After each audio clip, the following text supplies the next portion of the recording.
Hello, I'm Madison L'Insalata, and I'm 23, and I'm Miss Staten Island, and an actor, and a soccer player.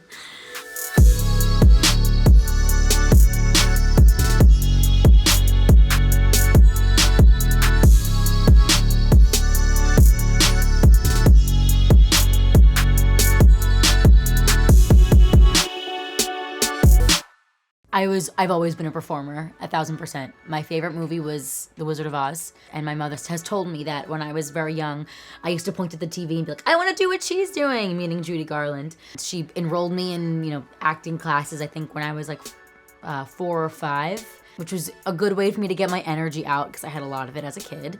But also I always knew that was what I wanted to do, always. I've been teaching at dance studios since I'm 17, so since I was a junior in high school. My best friend's mom owns a dance studio out in Tottenville called Staten Island Madison Arts Center. And she sort of needed me, I think, one year to help with a big production number they were doing, and she wanted there to be acting involved. And so I was like, sure, I'll come and help out. And it turned into me having my own class. I teach musical theater there, so it's an acting, singing, and dancing incorporated into the class. I have a variety of songs from different decades. I love old movie musicals and old 40s and 50s songs, but I try to mix in some contemporary stuff. One of my classes, we're doing Mamma Mia, which is fun for them. Now I teach at Mrs. Rosemary's as well. I do private lessons for kids. I prep kids for LaGuardia auditions. I coach kids on their auditions, so all I do now is teach when I'm not auditioning for things or doing Miss Staten Island related events. I sang in a band for a bit, in a cover band, like a rock band, and I got the chance to sing a lot of different kinds of songs. And I don't get to sing a lot of pop music often, but when I do, I love singing One and Only by Adele. But this year at Miss New York in May, I'm gonna be singing Over the Rainbow, back to The Wizard of Oz. That song, even though it's overdone, so I try to avoid it because I know that it's done so often and that it really does belong to Judy Garland, I can get away with it a little bit in a pageant type situation. It's gonna be like a dream come true to perform it on that kind of a stage, so I'm really excited to get to do that. I think the thing I'm most proud about on Staten Island is that it's actually amazing how many people on this island are involved in community service to some extent. A lot of people on Staten Island really just want to help out, and we don't always come off as that kind of a place. And I think that people see us as being very brash and stupid a lot of the time, and I just don't think that's true. I think that there's a lot of really hardworking people and a lot of people who really just want to do good by others, but it's masked by road rage and or annoyance with the public transit. But otherwise, people want to do good on this island. And we make great Italian food. We, by far, overall, greatest Italian food, overall, in the city, unquestionably. If I had to take someone to get pizza on Staten Island for the first time, if there was their first time here, it'd be Lee's Tavern. I love Joe and Pat's. I love their arugula pie. My dad worked at Lee's. He made pizza there, and we're friends with the people that work there. And I love going there and telling people stories about the paintings on the walls. So actually, the same person whose studio that I work at Staten Island Dance and Art Center, she was always been very involved in Miss Staten Island. She used to compete when she was younger, and she said to me one day, just do it, it'll be fun, I wanna help you do it, you can win scholarship money. And at first, I was definitely adverse to it. I kind of had my nose in the air about it. I thought it was silly. I didn't understand what it was about in any way, shape, or form. And then I had gone through a weird period in my life and I didn't have much going on. And I was like, you know what? I'm just gonna do it. It'll be fun. It'll be silly and fun. I really fell in love with it. The dresses and stuff was fun, and I wasn't always someone who liked to be super feminine, but I had such a fun time getting dressed up and dolled up, which was on the surface. And then beyond that, I won money to pay off student loans. And then on top of that, you have to have a social impact or a platform that you advocate for, and mine is all about the arts. So I got the opportunity to advocate for something that I've always wanted to advocate for, but didn't think I'd ever be able to do that until maybe I was older, so I got the chance to do it at this young age. Then I also was just involved in all this community service on Staten Island, so I was meeting all these people, and I was more involved in Staten Island than I had been in a long time, because I had gone to high school in Manhattan, and then college in Manhattan, and I had very much removed myself in many ways. Really reminded me, about, why I did enjoy my childhood on Staten Island, and what was great about it. And then I just caught the bug. I went to Miss New York that year and I made top 10. I was like, oh, maybe I could really do this. It'll be fun. And I really liked the girls. I wasn't sure how I was gonna feel about them, but they're all really just smart women who care about their communities and whatever their social impact is. I went to Miss New York and I made top 5, and I was like, okay, I'm really gonna keep going. And then I won Miss Staten Island, which that was a goal of mine, I think, because Miss Richmond County was really cool, but when you say you're Miss Staten Island, people understand that a little bit easier. They don't really know what Richmond County is. Like, it's the same thing as Staten Island, but they don't really know. Also, you're there to make friends, like, certainly, like, not everyone's gonna go there and win, so, you know, it's going as prepared as you possibly can be in all phases, and then getting there and sort of just being okay with the outcome and just making sure that you're being as true to yourself as you possibly can be. I'm not someone that I think people look at and say, oh, she's probably someone involved in pageants. And I'm okay with that. And the way that I answer questions on stage is very me. I'm a very spunky person, and I keep that as part of myself. I try not to subdue it or try to be the way I think Miss America exactly wants me to be, because I know that the only way that I'll ever win is if I'm being myself. And it's done me pretty well okay so far. So that's also a very important part. It's just making sure that you're not trying to fit a mold.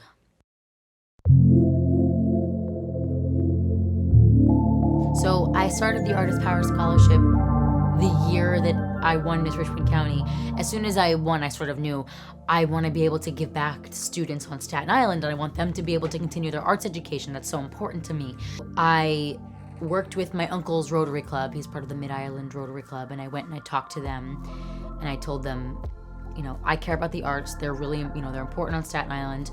We don't have enough funding for the arts on Staten Island, certainly, especially compared to the other boroughs. And I went to Notre Dame Elementary School, so I said, you know what, I think to start off with, I'd maybe like to, you know, work with them, maybe donate money to their art program or have it be to a student.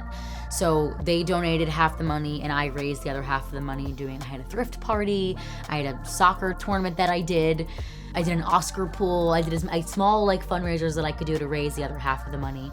I donated it to their program, and they did You're a Good Man, Charlie Brown, and I went and saw it, and it was great. They were able to afford to do lights and better sound than they normally did. And then the year after that, I turned it into a scholarship specifically for a student who was going to be continuing at Notre Dame in the arts. And she wrote me a letter and told me how grateful she was after she, you know, received the scholarship, and it was just really nice to know that it was going to make a difference in this girl's life. And now this year, I'm hoping to expand it to be Staten Island wide, because while I love my alma mater, and there certainly are students there that need the financial support, but I want it to be more widely available to other Staten Island students who maybe can't even afford to go to Notre Dame, for example. I got to know Staten Island Arts a bit better. I didn't know they existed before I was part of Miss America, and they're a grant, you know, giving organization. They get state money to fund arts projects on Staten Island. I just received a grant with my friend and I to write a children's book, which I'm really excited about. We're starting to work on it now. She's gonna illustrate and I'm gonna write it. But they also fund things like, you know, music events and shows that go on and art installations and things. They do incredible things for people. But there's a organization called Broadway Babies, and they're this great organization that they're expanding. They're small, but they're expanding. That's, you know, trying to ensure that people everywhere can have an arts education, because people deserve that. And it can really make a difference in a person's life. I genuinely believe that the arts can really give people a voice and can help you to hone your voice as a young person. And I think I owe a lot of, you know, the way that I have opinions on things and the way, you know, how I confidently speak out about how I believe in certain things. I owe a lot of that to my education in theater. Broadway Babies is helping people to have that. And I think that more people should know about it and donate to them.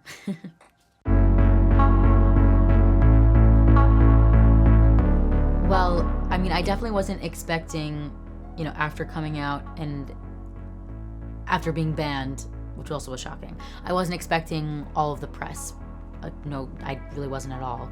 I was expecting, you know, maybe the advance to write something and for people to know about it, but I just didn't think it would affect as many people as it has, or at least so many people have reached out to me from like all different ends of the country, and even in Ireland and England, you know, supporting me and, you know, saying that, you know, they respect me and think that I'm courageous, which is like crazy, because I didn't think I was really doing anything that was I knew that it took a lot of me to have to say that, but I just didn't expect this many people to be so receptive to it. And a lot of people, because of it, have been asking me, will you sign the petition to remove Larry Cummings, who's the head of the parade, and what do you think of him, and all these things. And I, because of the response that I got, I know that Staten Island isn't as archaic as it's being portrayed as because of what happened. And at the parade that day, there were pride flags everywhere. There were probably just as many as there were Irish flags. So knowing that information, Larry Cummings is an anomaly. He's most people on this island I don't think the way that he does. So I'd love at this point for, rather than him being removed completely and having someone else come in who maybe is super supportive of the LGBTQ community, which of course would be great, I think I'd much rather see him, after all of this has died down a little bit more, I'd love to see him sit down and talk with the Pride Center, or talk with me and the Pride Center, and maybe by the end of it say, I'm not gonna wave a pride flag necessarily, but I respect you as valuable members and contributing members of this community. And this is a community event, so you should be a part of it next year. That's what I would love to happen. Love to see his head just change a little bit. And obviously I'd love to see the Pride Center walk in the parade next year. So coming out actually was more of a response to the fact that the Sunday before the parade, Miss Staten Island's outstanding teen announced via the advance that she would not be marching, which came as a bit of a surprise to me. I didn't know that was going to be happening. And my idea prior to that was going to be waving pride flags. I had ordered them online. I had reached out to the girl who's Miss Richmond County, Gabby, who has an LGBTQ family, if she'd like to wave them with me, and she said yes. I still felt that I wanted to march because I felt that I could make more of an impact by being in the parade and waving flags. That was my personal opinion on it. I wanted it to be visible. Thinking if I weren't Miss Staten Island, if someone else was Miss Staten Island, and maybe the day of the parade, someone interviewed them and they said, why'd you choose to march still? And they said, I don't agree with, what's happening, but I'm an ally, but I wanted to be in the parade still. I think there would have been a part of me that would have thought that that was disingenuous or a cop-out, that they were just saying that to be PC, but not because they really felt that way.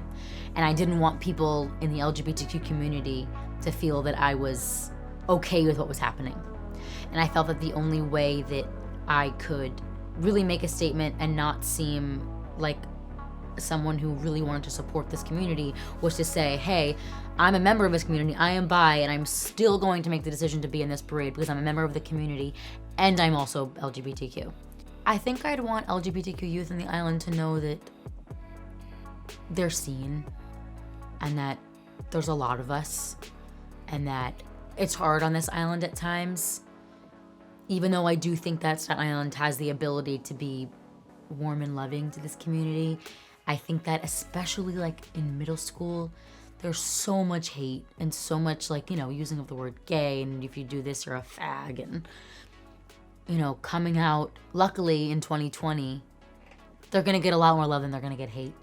There's so many religious people on this island who, family members of mine included, who I know maybe don't fundamentally agree with it, but if they can at least come around to respect it, there are people out there that will love you for who you are and will love you in the way that you deserve.